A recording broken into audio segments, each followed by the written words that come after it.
que ver con Lollapalooza, la productora, una muy mala noticia para Santiago por lo menos, digo yo, para la gente que le gusta la música, para la gente que le gusta el pop, que le gusta el rock, que ya se había acostumbrado a este festival.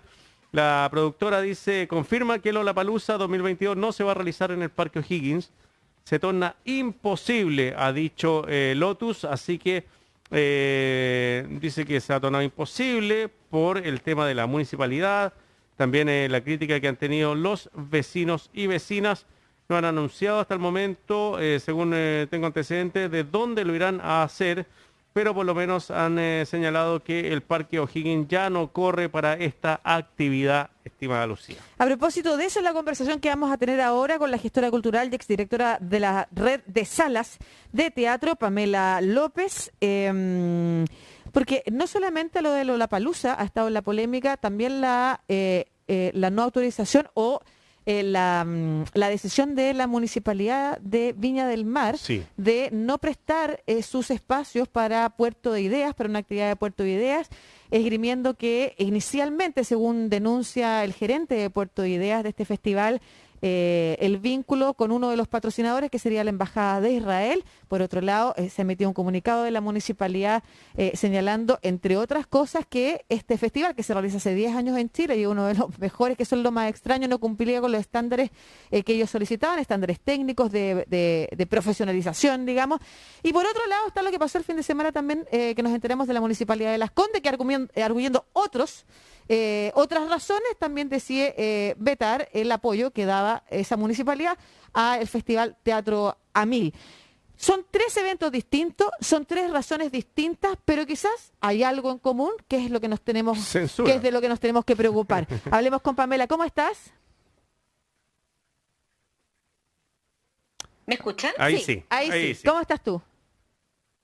Bien, ¿cómo están? Gracias por la invitación al programa, por invitarnos a conversar de esos temas tan importantes de los que se habla poco, que es la cultura, las artes, algo que nos afecta a todos y a todas, y que qué bueno que esté hoy día en la palestra pública, no por estos eventos que ustedes acaban de discutir, pero conversemos un poco de ellos porque es importante para la población un poco debatir, conversar sobre estas ideas. ¿Tú ves algo en común en lo que ha pasado en una semana con 3 eventos culturales distintos? Sí, veo ponentes en común y creo que esos son algunos que tienen que ver con, primero, procesos de polarización, ¿cierto? Que estamos viviendo en contextos hoy día dentro de la sociedad, en un marco en donde la discusión sobre los derechos culturales, sobre la participación pública y sobre el rol que las comunidades juegan en estos contextos está siendo un tema que estamos reconfigurando. Estamos tratando de reapropiarnos de modelos nuevos y parte de esos modelos nuevos también van a implicar a la cultura. Eso es uno. Mm. Y lo otro que creo que hay en común y que es súper importante poner en discusión es volver a pensar en la idea de la política pública, ¿ya? La política cultural, por su definición, es una política que no es solamente responsabilidad desde la mirada del Estado, sino que por definición las políticas públicas o las políticas culturales son políticas en donde tienen que trabajar y consensuar ideas privados, públicos, en fin, diversos agentes. Es responsabilidad de todos y todas ejecutar acciones de la política cultural. Y desde ese punto de vista, aquí es donde yo veo que están chocando estas fuerzas en estos distintos eventos que ustedes describieron. Sí. Lo de Santiago a Mí, lo de Lollapalooza, lo de Puerto Idea, y si vamos más atrás también otras cosas que por supuesto han ido pasando en el pasado de nuestros eventos culturales en el país. Sí, llamativo que sean 3 instituciones que son públicas, o sea, 3 municipalidades que se ven involucradas en esta situación en donde finalmente la política es la que cruza. Hay un sector que es de ultraderecha en la Municipalidad de Las Condes, hay un sector de izquierda donde gobierna el Partido Comunista en Santiago, está la gente de Revolución Democrática a cargo de la Alcaldía de Viña del Mar. ¿No temes que se vaya tiñendo políticamente el tema de los apoyos de la municipalidad o de qué tipo de artistas pueden ir a un lugar o no pueden ir a otro? Mira, yo de alguna manera defiendo que los espacios, las comunidades, y en este caso los municipios que están a cargo del alero de la gestión comunitaria, tengan miradas. Me parece que tener miradas y tener decisiones sobre lo que se quiere hacer o no hacer en un lugar es válido. O sea, tener una mirada curatorial, tener una línea editorial de trabajo, a mí en general no tengo problemas con eso, siempre y cuando eso esté de alguna manera de acuerdo con otras premisas que son muy importantes como el pluralismo y la diversidad. ¿cierto? Que son ejes de la democracia. Si nosotros mantenemos contextos de pluralismo y de diversidad, por supuesto que los espacios pueden elegir qué programar y qué no programar. Te lo digo yo, que dentro de mi trabajo también está ser programadora de un espacio cultural. Lo que sí me preocupa y lo que sí temo es que aquí no se hable sobre una conversación que es importante y que es en el ámbito de la gestión cultural, ¿ya? Desde ese punto de vista, a mí me parece que no podemos limitar los eventos a la población a la que tocan o articulan. Yo soy una convencida de que la cultura es un bien público, y entender a la cultura como un bien público es entender que cualquier actividad cultural propicia mecanismos de economías sociales, economías creativas, economías en distintos marcos, ¿cierto? Y de efectos multiplicadores que nos llegan a todos y todas. Hacer un festival de la envergadura de Lollapalooza en un parque determinado de la ciudad no es algo que solo incide en los vecinos que están en el lugar aledaño, es algo que incide en múltiples maneras en toda la cadena de valor productivo, sobre todo, por supuesto, en el contexto de artistas y creadores y músicos y productores que hemos estado más de 2 años sin poder trabajar y ejercer nuestra pega.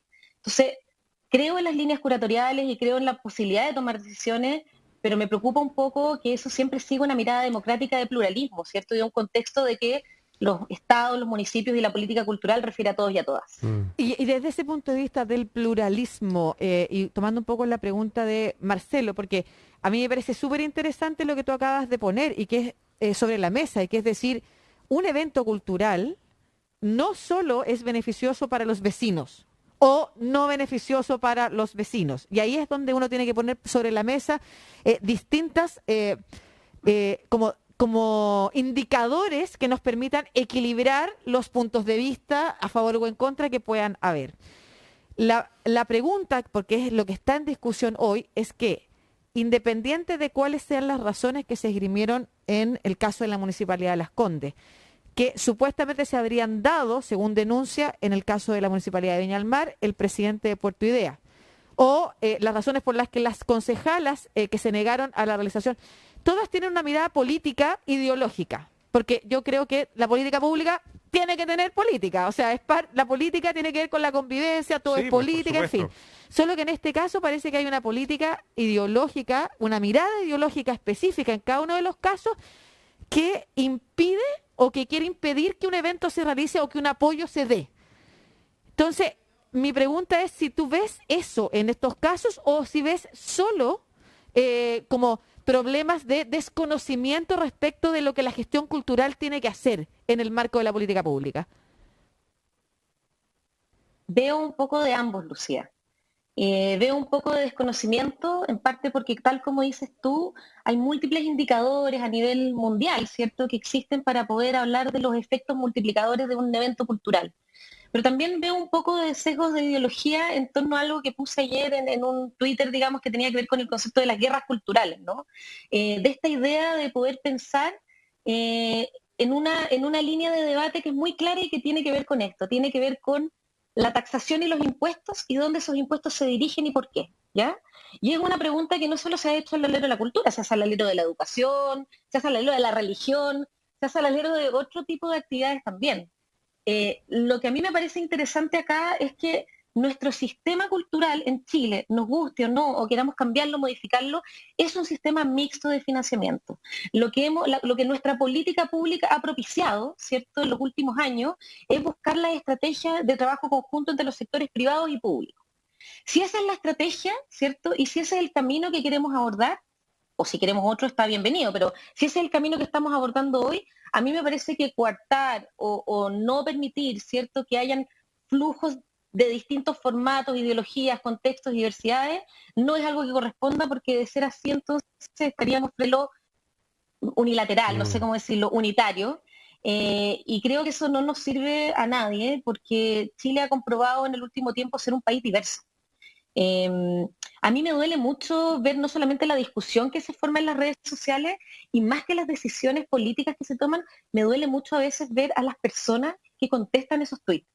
Me parece que una de las cosas en las que nosotros como sector cultural tal vez hemos fallado en este último tiempo, porque hemos estado muy preocupados de nuestra emergencia y de subsistir y de sobrevivir a una pandemia, ha sido poder imprimirle a las personas el valor que la cultura tiene no como una actividad para nada ideologizada como muchos piensan, sino que como una actividad que realmente fomenta el buen vivir, que construye una mirada común de ciudad o de país, o formativa o educativa, y creo que ese es el lugar donde la gestión, los productores, los artistas, debemos volver, ¿cierto? Me parece que ese es el llamado importante que hay que hacer hoy.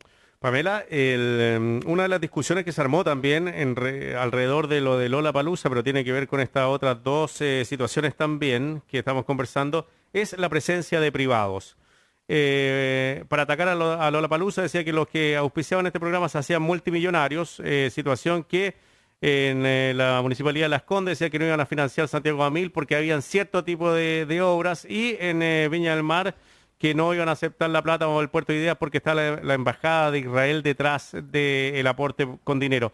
¿Qué tan relevante es el aporte de los privados para que exista cultura, para que la cultura llegue a todo Chile, para que la cultura llegue a todas las personas y no solamente a un grupo de ricos o de pobres?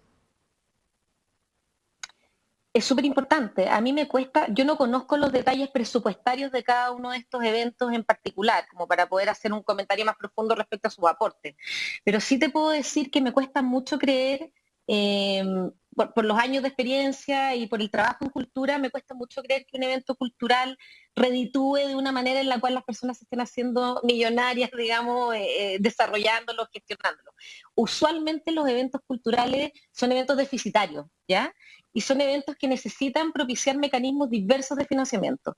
A nadie le alcanza para hacer un evento solamente con un fondar, o solamente con un apoyo público, o solamente con una ley de donaciones culturales, o solamente con un auspiciador, en fin, o solamente con la venta de ticketing. O sea, para que ustedes se hagan una idea, en los museos y en los teatros del mundo, la venta de un ticketing no responde más allá de usualmente el 40% de los ingresos de un evento. Claro. Ese es más o menos el rango de lo que estamos hablando. Por ende, es evidente que los apoyos, ¿cierto?, y las ayudas de distintos y diversos sectores es algo que debe ocurrir y algo que nosotros deberíamos estar propiciando, tanto desde el Estado como desde la mirada privada.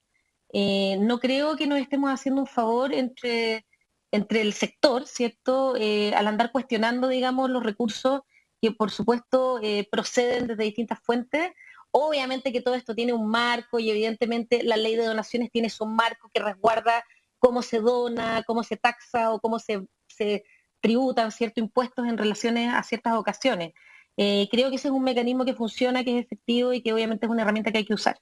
Oye, pero preguntando en esa misma línea que tú has señalado acá, quiero como extremar los argumentos de oposición, porque me imagino yo las discusiones precisamente porque me ha llamado la atención y comparto tu tristeza en ver las respuestas de los tweets que ha hecho que la gente crea que hay que enfrentar un proyecto cultural o artístico con la vida buena de los vecinos, como que no hay manera de mitigar, por ejemplo, o de poner puntos de encuentro que permitan efectivamente esos efectos aminorarlos, poniendo sobre la mesa también cuáles son los impactos positivos que un evento pudiera dejar. Entonces a mí me llama la atención y lamento mucho porque además yo también he trabajado en gestión cultural harto tiempo, lo difícil que es instalar para quienes quieren que el Estado tenga, que seamos un país con mucho mejor cultura, que es un reclamo de la ciudadanía.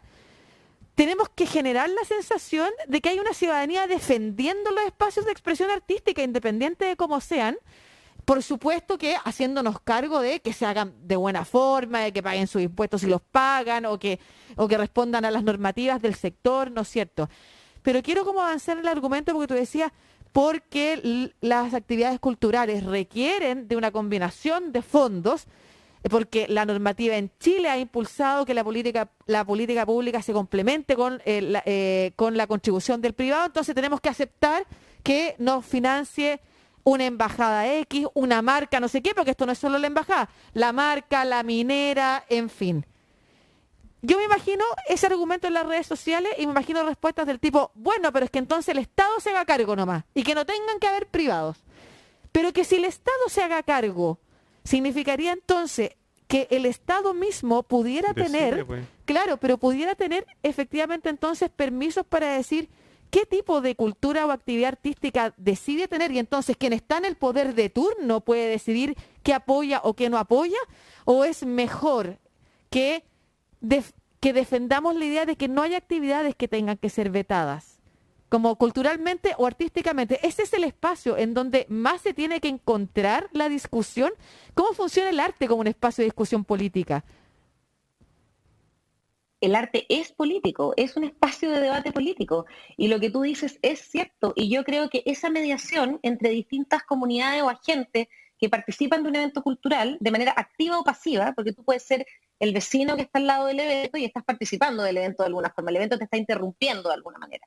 Creo que ese es el rol de la gestión y ese es el rol de coordinar, accionar los proyectos, de propiciar que esa mediación ocurra, de beneficiar de cuáles son esos impactos.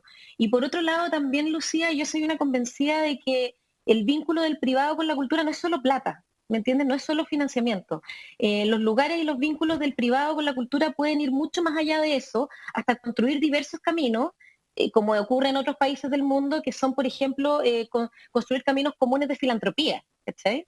Sé que en Chile eso, por supuesto, no es un modelo que esté tan arraigado y nos falta mucho para llegar ahí, pero también hay que construir una cadena de ecosistema de valor en torno a construir cultura en donde los privados también tienen mucho que aportar más allá de solamente dinero o recursos en especies. Yo creo que evidentemente la construcción de una realidad cultural más diversa es siempre mejor. Y creo también en esas libertades de opción, tanto de construir caminos culturales como también del público, de poder informarse y ir eligiendo qué eventos culturales les parecen más apropiados para ellos, para sus realidades, para sus gustos personales, etcétera, etcétera. O sea, a mí me parece que la pluralidad construye parte de que estos diversos agentes participen y sean constructores, ¿cierto?, de estos caminos. Yo creo aquí firmemente que, y en ese sentido rescato un poco el rol de quienes son las personas que organizan, que gestan, que producen cultura y que están encargados de acciones que tienen que ver con esta mediación. Mm. Sí. Oye, Muy finalmente bien. nomás, solo saber, la Asociación de Gestores Culturales a la que perteneces, por ejemplo, o la gente del mundo de la industria de las artes, ¿está pensando hacer algo a propósito de estos 3 casos en los que hemos visto las noticias esta semana? Usualmente hay muchas discusiones, hay muchos chats, hay muchas conversaciones que ocurren. En particular estamos tomando el tema y tratando de reagruparnos y organizarnos porque sí, a mí me parece que es importante que también como agrupaciones y gremios podamos tener opiniones y avanzar en caminos de reflexión que también informen a la población. Creo que tampoco hay que quedarse tanto a veces con los titulares de los diarios, con las notas que aparecen por ahí, porque, bueno, la prensa hace un muy buen trabajo, obviamente, en difundir y en exponer contexto, pero creo que el debate y la discusión debemos propiciarlo a aquellos que estamos a Claro. cargo de estos roles en estos gremios.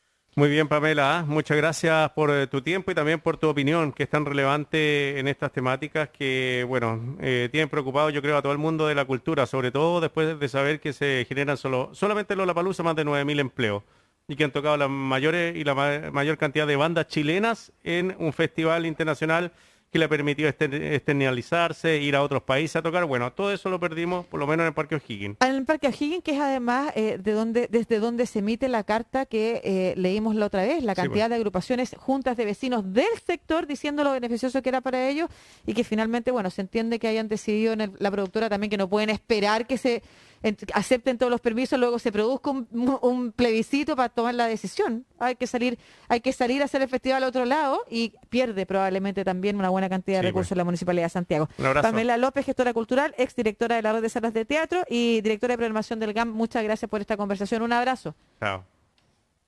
Un abrazo, gracias a ustedes por el tiempo. Oye, Lucía, información deportiva, la Conmebol suspendió al árbitro Tobar. Roberto Tobar.